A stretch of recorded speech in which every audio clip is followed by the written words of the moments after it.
Welcome back.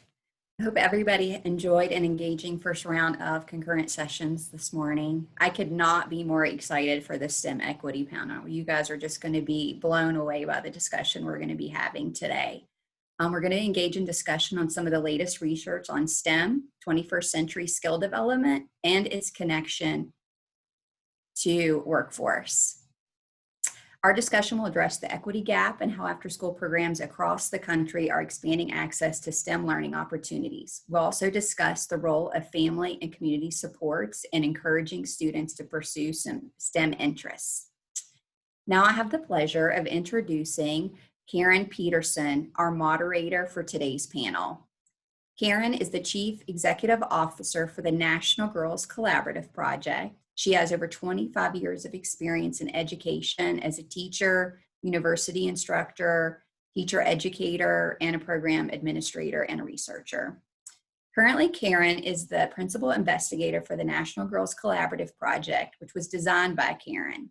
The NGCP seeks to maximize access to share resources for public and private sector organizations interested in expanding girls' participation in STEM.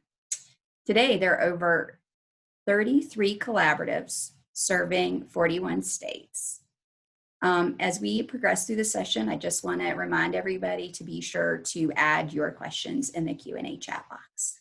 Karen, thanks for joining us today. Thanks, Susan. I saw that you were all promised a rousing discussion on one of the previous PowerPoint slides, so I think we'll be able to deliver on that promise. I'm really excited about this panel today. And you have the bios for our speakers in your conference materials, but I do want to just let you know that today we'll be hearing from Edna Green. She's with the West Virginia Partnership for African American Churches. Jay Flores, he's with Rockwell Automation. Linda Kakelis with the STEM Next Foundation. And Natrice Gaskin, she's with Lesley University's STEAM Learning Lab. And I think we're gonna launch a poll now, correct, Susan?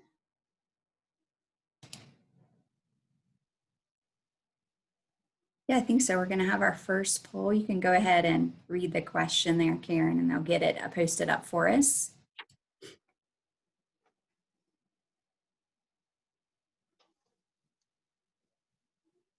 All right. So the question is, how often does your after-school program provide STEM enrichment? And in just a minute, we'll see it start. We'd love to know if it's daily or weekly or monthly or just once in a while. Weekly. Oh, daily and weekly. This is really helpful. Thank you. This is great.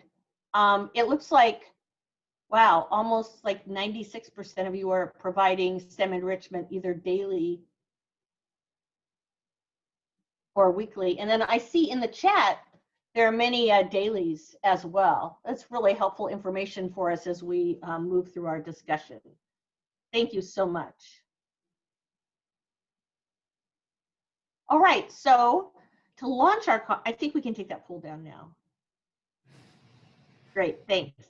So to launch our discussion, I'm gonna ask each panelist to begin by just sharing a bright spot in STEM after school that you've seen over the last few months. We need all the bright spots we can get right now, and I know that these panelists have some great examples to share with you. So I think I'm going to ask Natrice to share her bright spot first. Take it away, Natrice. Good morning. One bright spot is over the weekend I was able to keynote the Maker Ed conference for educators and folks who are working with people in makerspaces. And I gave a really great anecdote about how students find culturally relevant content really engaging for them. So I gave a series of anecdotes, but the highlight of it was very next day at the top of the convening, the conference organizers were actually playing the music that I had played during my keynote. And in terms of makerspaces, we're just talking about, where you go to make things, do things that are not necessarily in the classroom. You might be using table saws, but you could also be using 3D printers. You could be using laser cutters, using the electronics to make things. And so many schools that I've visited have had maker spaces, including the one that I used to run for a high school. So the great video of the student who, when he made his device work, he kind of smiled into the camera was a reminder to me of how important it is to give students an opportunity to explore, to make make mistakes if necessary, but to be there as a support. So that was a real highlight to see that they had received the message. That's a great story. Thank you, Natrice. And I see that we've got some questions already about maker spaces and COVID, and we'll hold those questions. And when we have time later for question and answer, we'll make sure to circle back to Natrice to answer that question. Jay, how about you? What's your bright spot from the last few months? Hi, thanks for having me. My name is Jay Flores. I'm the Global STEM Ambassador at Rockwell Automation. And so during normal times, I'd be traveling all over to events, speaking to students, educators, and even engineers. And when we got into this situation, wasn't able to take on any of these trips anymore, my whole schedule canceled. I was a little bummed at first, but tried to find one positive thing that I could make this the best month ever for, because most people were saying it was going to be the worst month ever as we got ready to lock down. And so the way I approached that was I created a series on TikTok that I then share on other social media platforms, YouTube, Instagram, LinkedIn, etc., called It's Not Magic, It's Science, where I took things that I could find in my home or that I could easily order on Amazon for a few dollars, and created science experiments that appear to be magic, but there's no smoke and mirrors. It's actually science. And it took off really well during that time when people are at home, and it's something that was allowed me to reach millions of views in a short period of time that I would not have had millions of people in person. So I took the challenge that we had and was able to create something that was a lot of fun and that is still going on. So the bright spot has been being able to provide something during this time, and then all the reactions from students that share their ideas or parents that are saying like, what is my child doing? I'm not sure, but they love it and I love it. Thank you so much, Jay. Let's see, Linda Kakillis, can you share your bright spot with us? First of all, I love hearing everybody else's bright spots. It's making me feel better. Right? My bright spot comes from Scientific Adventures for Girls in Berkeley, California. And they've always done the neatest after-school programs for elementary school girls and parents. Well, springtime comes, all their after-school programs are at schools and they shut down. So in order to try to continue over the summer to support their girls, they took their programs online with activities and put together some STEM kits so that the girls could still do them at home. Well, fall comes and our schools are still closed in the Bay Area. But what was great for Scientific Adventures for Girls is that funders and partners reached out to them in communities that they had never served with in-school after-school programs. So they're able to bring their program to lots more communities that are really under-resourced. And are being able to serve lots more girls. And the other really cool element is that they've gotten requests from lots of different volunteers and role models who want to be involved. And so they actually have got commitment from role models for their 27-week program to be a co-host with their staff to run programs. So it's just exciting to see the level of commitment from funders and volunteers. So I ask each one of you in your communities to think about being able to reach out to role models to see if they want to be involved and help support you in new ways. I'm really curious as the year goes along to see, once things open up, how do these programs continue, and also really thinking about equity and access for these kind of programs. But that's my bright spot. Thanks so much, Linda. Edna, what about your bright spot? Well, one thing about bright spots, a lot of times they're created by just eliminating darkness. So the majority of our kids don't have the luxury of waiting out a pandemic. They needed the interventions provided by our programs. They needed the basics like food, relationships with caring adults, the academic supports, the growth mindset environment. So we stepped out, our staff, and we decided to bite the bullet and eliminate the darkness of COVID by stepping outside of our comfort zone and creating a 3-week summer program. We did that this past June. Now, recognizing our staff is not the virtual generation, so we had really lots of opportunities for project-based learning. As a matter of fact, one of my aha moments was the realization that as a staff, we had evolved from conducting STEM activities to actually creating a 21st century skills-rich environment that supported STEM. So along with developing the program, training our staff with the help of the Georgia Afterschool Network and their wonderful summer activity guide, our folks were then ready and we prepared and delivered boxes to each of our families. The boxes contained the kids' breakfast and lunch. They contained whatever supplies that they would need for the coming week's activities. They then drove around, placed the boxes on the kids' doorsteps, went back to the vans or cars decorated with signs and balloons, and they blew the horn or called the parents to come out, and it was great. It was like a series of little pep rallies. So COVID was responsible for reminding us that absence truly does make the heart grow fonder, and our staff were treated like rock stars. It was absolutely great, the highlight of my summer. Thank you, Edna. I like that phrase, eliminating the darkness of COVID. I'm going to make a sticker out of that. That's very inspiring. So let's continue to talk about how program leaders and after-school facilitators are incorporating quality STEM and reaching girls and underserved populations. And we are living in this time of COVID, but I'm also interested in hearing about just generally, how do we think about 21st century skills and how do we make those connections? So Alinda, can you give us some examples from your work? Sure. I'll share 3 ideas about really supporting girls in STEM. And one of the most important things is to really reach out personally to parents to help encourage them to support their daughters in STEM, because what we find is that parents recognize that often their sons might be interested in coding or robotics or Legos, but not think about these sorts of ideas for girls, and their daughters might not have asked for those opportunities. So I have found that parents are really receptive, at signups for after school or summer programs for things in the community to kind of spark that idea, to think about these sorts of opportunities for their daughters. And another thing too is to, like, over the holidays, we've had success in creating a holiday gift list with experiences and free and inexpensive toys for parents with daughters to be able to encourage them to, like, work on the car maintenance together or take something apart to see how it works or buy something like snap circuits. So it's just giving parents inspiration that yes, their daughters really can be interested even if they're not asking for it. Second thing that's really important is to really give science and computer science a purpose.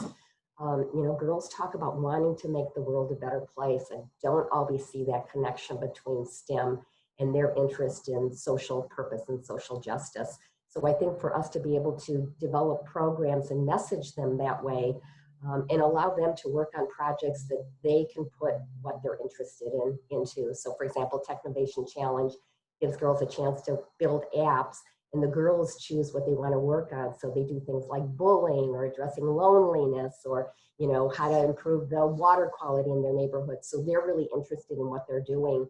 And looking for role models that can really reinforce that connection for girls about how their career helps make the world a better place.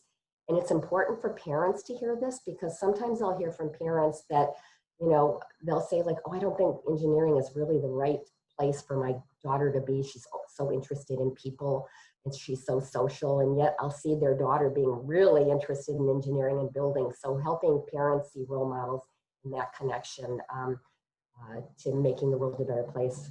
And then the third point is to really look for opportunities for girls to be in the company of girls to build their confidence. I think through a lot of the programs with National Girls Collaborative Project, we've seen that, in the company of girls, girls really thrive in technology and science. So, for your after school program, if you're not able to go girls only, can you have a series or a session or some weekend programs that are just for girls or for girls and their parents or caring adult? We've seen great success in that. And also direct the girls in your after school programs to programs that are girls only, like Girls Who Code, Black Girls Code, Girl Scouts and Girls Inc. They've got lots of really cool programs for girls that really like get girls in and retain them over time. And we hope that you'll follow the Million Girls Moonshot, a new initiative by STEM Next Opportunity Fund that's helping programs in states across the country, both to support girls in girl programs, but also to make the co-ed setting more appealing and supportive of girls and boys together. Thanks so much, Linda. And thanks to all of you who are contributing to the chat. I know I'm seeing some audio issues as well, and this is being recorded, so you'll have an opportunity to watch it over and over if you're having audio issues at all. So Natrice, I know that you do a lot of work in this area. We'd love to hear from you. Sure. I put in the chat a link to a project I'm doing with girls, including this November. The Medium article is about what I did in February of this year, right before COVID hit, like literally 2 weeks before. And that's girls doing biomechanical cyborgs. And so it's culturally situated or culturally relevant in that they're able to look examples of real life and fictional cyborgs and choose one as their inspiration to create a prototype for their own. And this was done in a middle school in Long Beach, California. And a majority of the class were girls, and you'll see that in the photo. The girls are very engaged. What was also great about that as it relates to COVID is when COVID hit, they ran it again as a Saturday workshop again, or actually a weekly workshop for several weeks. And I was able to teach it on using Google Classroom. So I did it both remotely and face-to-face. And what I found is that they were equally engaged and online, smaller numbers, but we also had kids that were in the face-to-face class that also took the workshop online. One kid took it for 2 weeks online, in addition to being in the classroom. So that's how much they really enjoyed the subject matter and also the project itself. I did make some changes in terms of what I did with the young people and with the girls as well. And I'll put in another link, and that's the actual instructables with the step-by-step to do the project. And this is easy and made it easier to follow in terms of remotely. But what's really key about this is that the remote version, we brought found objects to the classroom. So toilet paper rolls, aluminum foil tape, just things from around the house. So it made it very easy to transition into the remote because they could just do scavenger hunts. So it gave them 20 minutes to do a scavenger hunt in their homes and to find items that were going to be discarded or things that they could find that no one wanted that they could use to create their prototypes at home. So the difference was we brought stuff into the classroom. And then when we did it again online, did the workshop again, the kids spent 20 minutes going around the house finding materials to use. And so that's the big difference. And so it still used found materials in both situations. But for the remote, they were able to just go around and do that. And then another 20 minutes of the remote time was used for them to make something. So they were able to make something, and usually they met about 3 times for one workshop per week. And so one day would be kind of a scavenger hunt and sort of brainstorming. Another day would be about making something and sharing it each time. There were icebreakers in the beginning and for each class and sort of ground rules. And so we had and we used Tinkercad as well, which we didn't do on the face-to-face because they could build 3D models and make their prototype with found materials. So it was really an interesting way of bridging the real life classroom into the virtual space by doing the same content and trying it again for several weeks online to see how we would do with young people. And then you can see the photos and all of that and documentation as well. Thank you. That's such a great example. So why are 21st century skills important now? And how does developing an engineering mindset important for workforce development and economic livelihoods of these communities? And I'm going to ask Jay to speak first. He works for a corporation and he's their STEM ambassador. So I think he has some great examples of why this is important now. Thanks, Karen. And I think there's a good way to connect these two questions as well. And so I'll start there with as I started creating this series and I saw the reaction to It's Magic, it's not magic, it's science on TikTok with student reactions, I saw very similar reactions from parents on LinkedIn. And the parents kept mentioning, this is going to be exciting for my girls. And I saw the word girls more often than I would when I normally talk about engineering. And so I started to try to understand why that was the case. And I'm not 100% sure, but one of my thoughts was, when we're talking science, it's more about curiosity and exploring, versus a lot of times when we talk about engineering, we pinpoint it into, you have to be good at math, you have to be good at science, you have to love to take things apart. Where that's not 100% true. What the real core of the talent that we're looking for in the future is curiosity.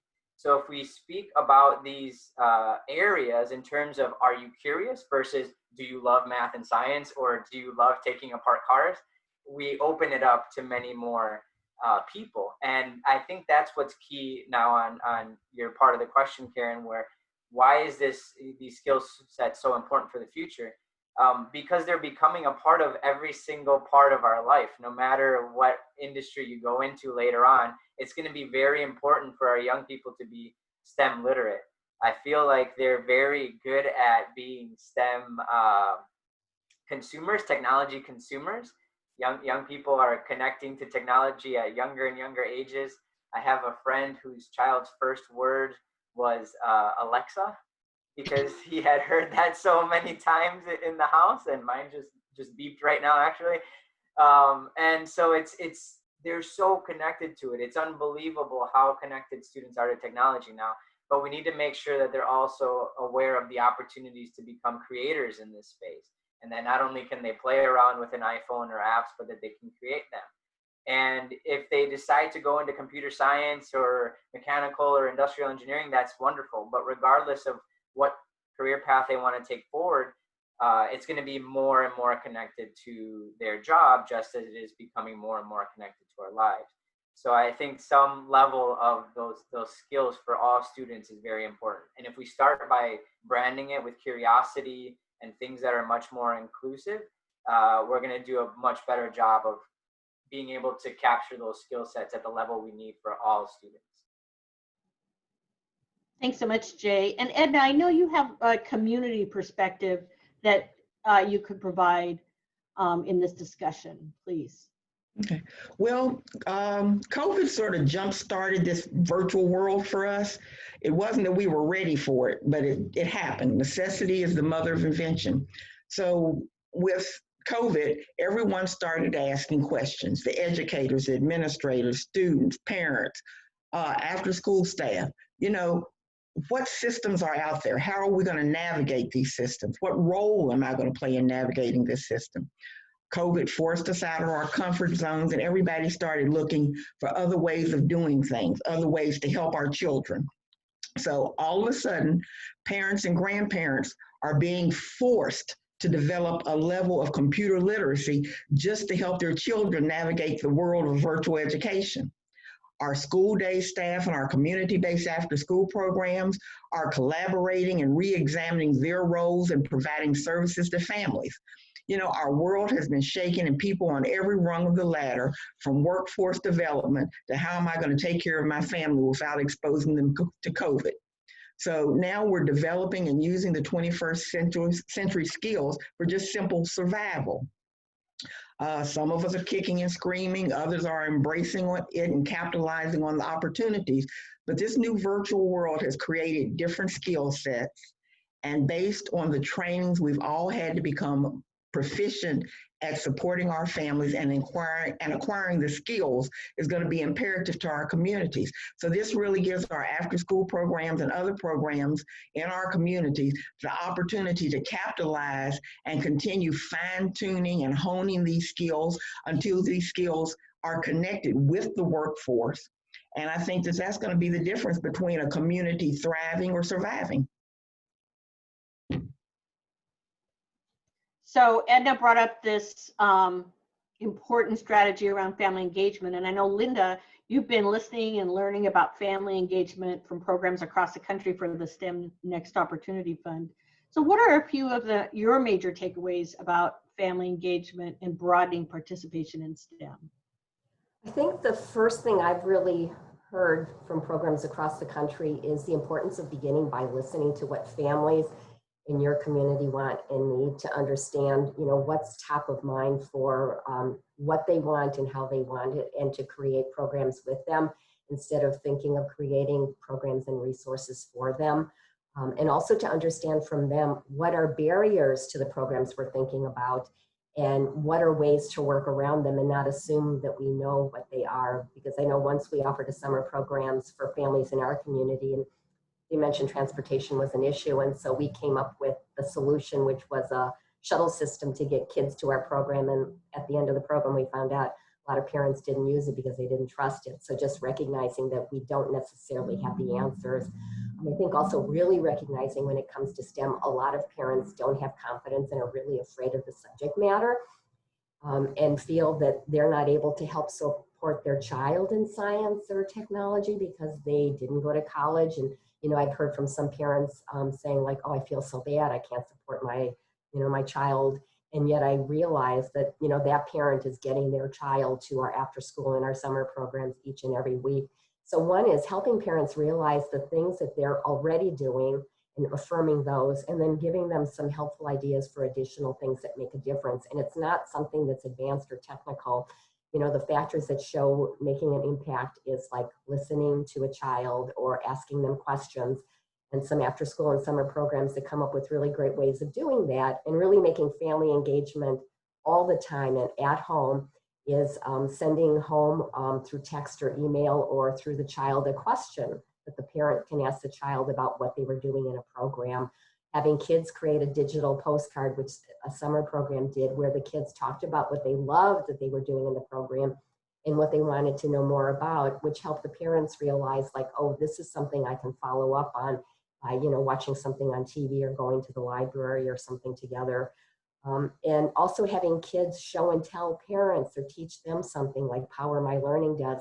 So it's not the parent having to be the expert, but the child being able to show the parent. I think the other thing that's really important is for us to always think about equity and access to our programs around families.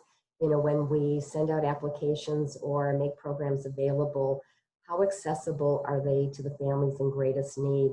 Are there ways that we can support families apply to programs and actually do it with them? Can we make our applications less burdensome? Can we personally invite kids and families, and make sure things aren't on a first come, first serve basis for registration, which sometimes keeps some families held back, so keeping spots available to them. And I think especially now, a point I just want to make during COVID is we're being overwhelmed with notes and messages from schools and from everywhere in the community. So just being mindful in terms of, what and how we communicate with families, find out like how often they want to get information from us and resources, how helpful is it? It changes over time, especially with COVID. So keeping in touch with them to find out how we can really be supportive for them. And my last point is just to think of family engagement as a journey. So I hope that you think of one idea during our session today to try and bring back to your community, see how it goes, tweak it, and learn a lesson from it.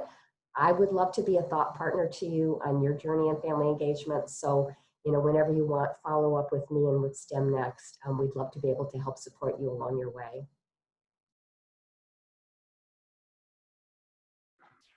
I think that was great, Linda. I think especially the comments on access and equity are so important right now. They're very important at all times, but even more so, they've been amplified and magnified in many cases. As I'm designing experiments, I'm trying to think, okay, if this experiment requires a gallon of milk and a family is food insecure right now because someone lost a job or they've been just struggling in general, I don't want the child to get in trouble for using half the gallon of milk, right? So there's so many little things that we don't often think about that some of our students may be dealing with that are even more important for us to be aware of and to ask those questions for, so that we can address in any way possible. Whether that's keeping the cost down for activities, providing them on multiple platforms, maybe even unplugged opportunities for students that don't have consistent access to good internet. These things are happening all the time, and sometimes we take that, kind of forget about it and take it for granted because of the areas we come from, but trying to understand that there are significant challenges out there. The other aspect is just making sure that you can engage the family in it as much as you can and as fun as you can. So the reason why I chose the concept of magic is because that's accessible to everyone. Anyone can like magic, whether you're a boy or a girl, you're young, you're old. 8 to 108 is able to be inspired by magic, and then you just put the STEM in behind those things that people are already excited about, and then try to find ways that now that people are at home, how can you engage in the STEM at home and exploration and curiosity and things that they don't need to have a high level of STEM expertise in, to be able to encourage and engage curiosity in those students of young ages. The more they can encourage the question why is super important, and just looking at the world around them and understanding that it's changing all the time and there's going to be challenges, but they can also be part of changing that world. If they develop and gain the right STEM skills, they can create the solutions to many of the problems that we're facing, or find ways to make the world a better place or a more fun place. So it's a time, when you're at home and you don't have all those other activities that you may not have had in the past, to just look around your community and see where there's opportunities to inspire some STEM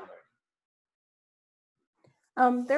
There's two quick anecdotes from the online remote learning that we've been doing with two students. One was for the science story quilts, which I put in the chat. We met with the elementary school student, and that's when we were aware that parents were working somewhere behind the scenes. We didn't see them on camera, but their presence was made known, because what the parent did is they documented what their young person was doing on the project. So we were actually getting photos of the student in the kitchen experimenting with different food items to make colors. So we actually have documentation of the student doing the work. Additionally, the little sister to the girl wanted to participate, so she also did the project.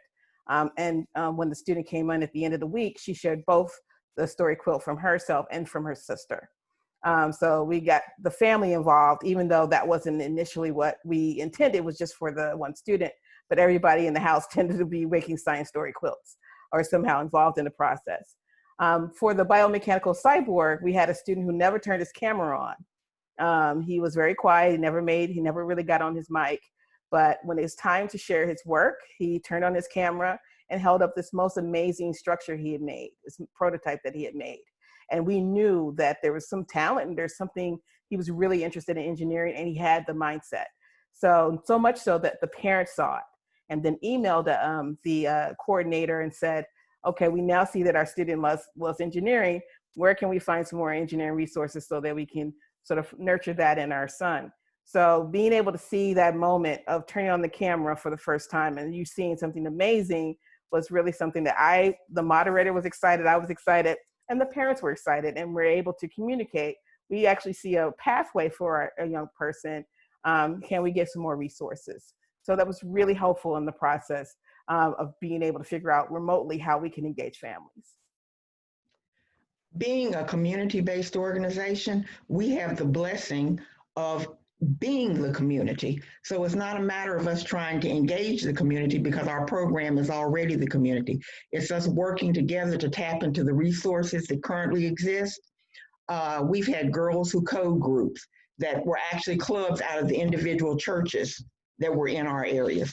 Our after school programs are in community centers and churches where we actually have adults. We have the families there. When we have special nights, when we have special days, circle of parents, whatever it is, because the people that work in our program are the parents, are the community, are the member of the churches. They're already there. It's just being able to reach outside the community to find the skills and expertise and the folks that are willing to come into the community and do the train the trainer type things, which allow our parents to then implement it with their children, not only in our program, but in their homes as well.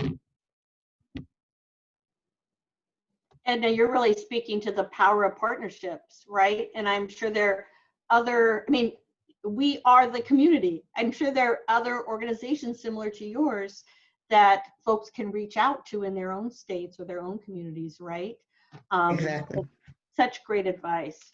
So as we sort of wrap this up and before we move to our questions, I'd like each panelist to provide some advice to after-school providers to encourage youth to enjoy, try, experiment, and fail. We know the power of failure, embracing failure, right, in STEM. And any sort of advice or additional information you haven't had a chance to provide, please share. And I think let's start with Jay. Yeah, I think the key thing is just to understand that every kid is a STEM kid. There's not one type of student that is the one that you're looking for your STEM activities.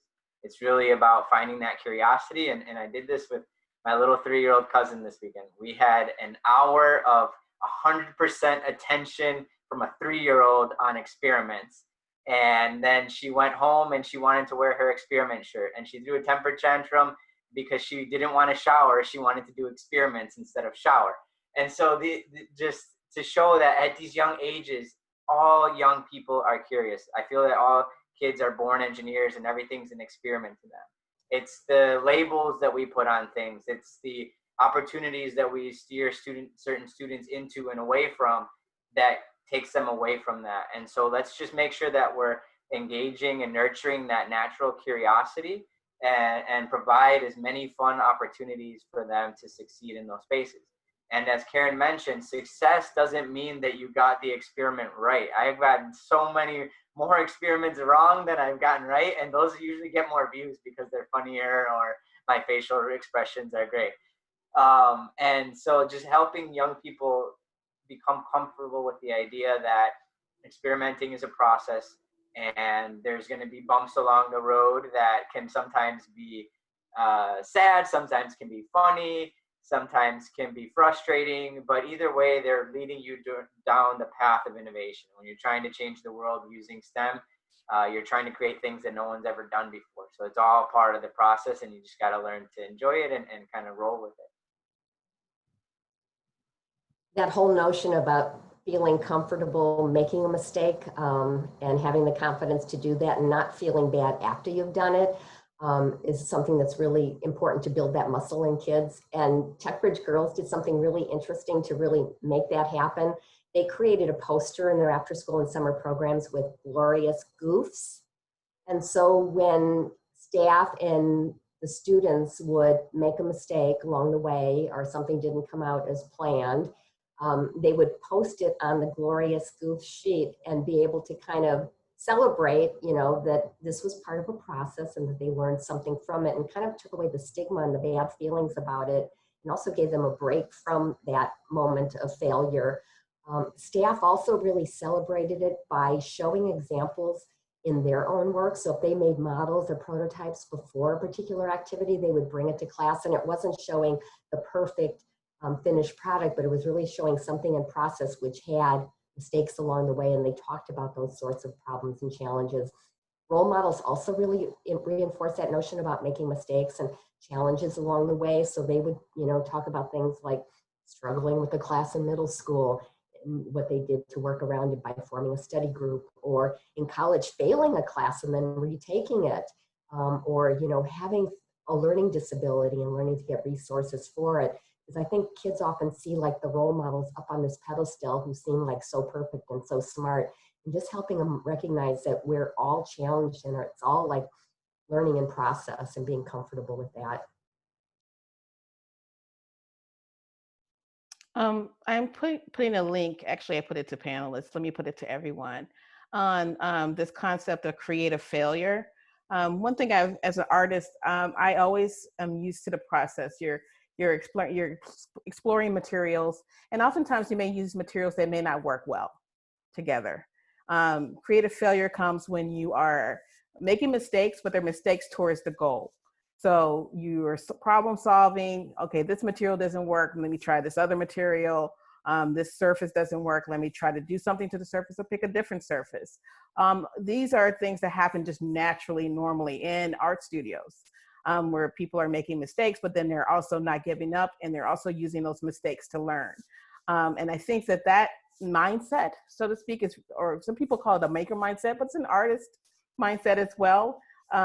You really have to give kids a chance to sort of foster that in kids. You have to give them a chance to do that, to be creative with their failures, to realize that it's not the end of the world, that it's not an F, it is an A. It can be an A. And then even showing examples of the mission to Mars. I showed where scientists and engineers had made a mistake in figuring out what the Mars landers, and they used that mistake. They didn't let that mistake end the project. So I think that's an important part of this process, is giving kids just don't have enough time. They move from class to class, even virtually. They don't really have a chance to unpack or try new things. And I think that's important for advice for people when they're doing this, and whether they're doing it face-to-face or virtually.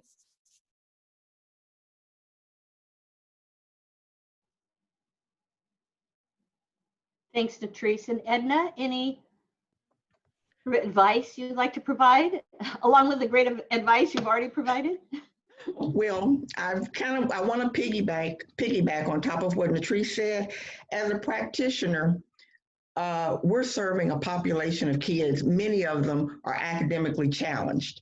So what happens is we get on our sites and we get involved in interventions, to help you get your math score where it should be, to help get your reading score to where it should be, getting your homework accomplished.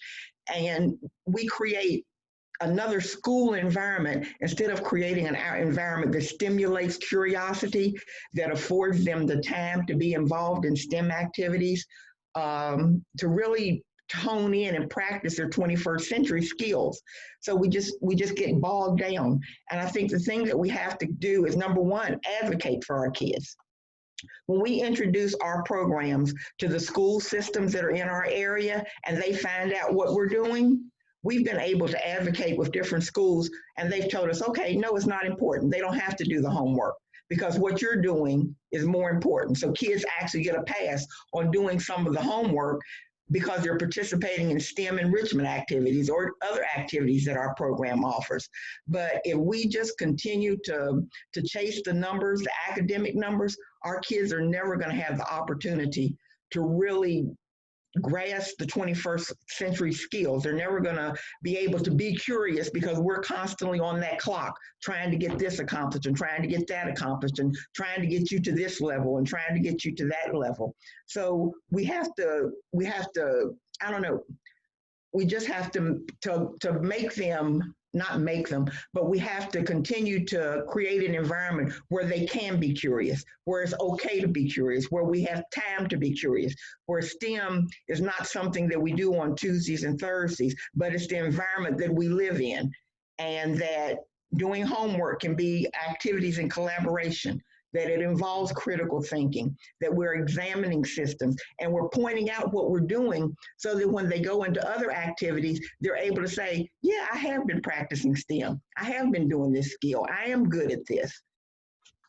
It's just a matter of calling it and giving the kids the opportunity to continue growing in that area. So I just beg all after school programs, don't get so caught up in the academic number thing that we rob our kids of the natural curiosity that they have instead of, just helping them become better at it.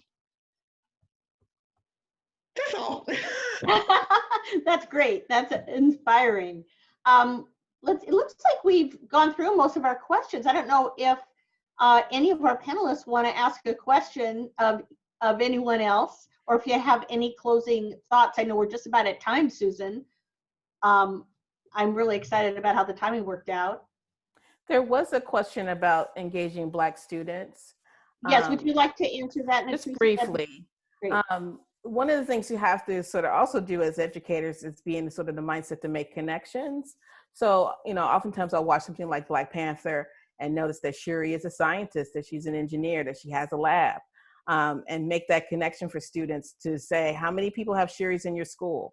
I did a lecture with on a Saturday with some teenagers, and I said, how many of you know Shuris at your school? And very few hands went up. We made a list of all the things that Shuri represents. And then I had a student come excitedly at the end. She said, I'm going to be the Shuri of healthcare. So she had already decided that she wanted to be an innovator in the field that she had chosen. I think she was a 10th grader. and that she was a Black girl. And I think it's important to make those connections so that they can also make connections for themselves as well. But they're starting to look and say, okay, this person is doing something that I think is really cool, but maybe I could do that.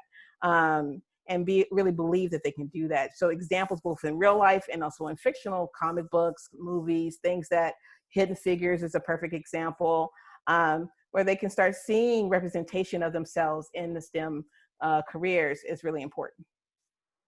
Thanks, Natrice. And I think that also speaks to the fact that we have to be aware of what the students we're working with or the young people we're working with, what they're seeing in their world, right?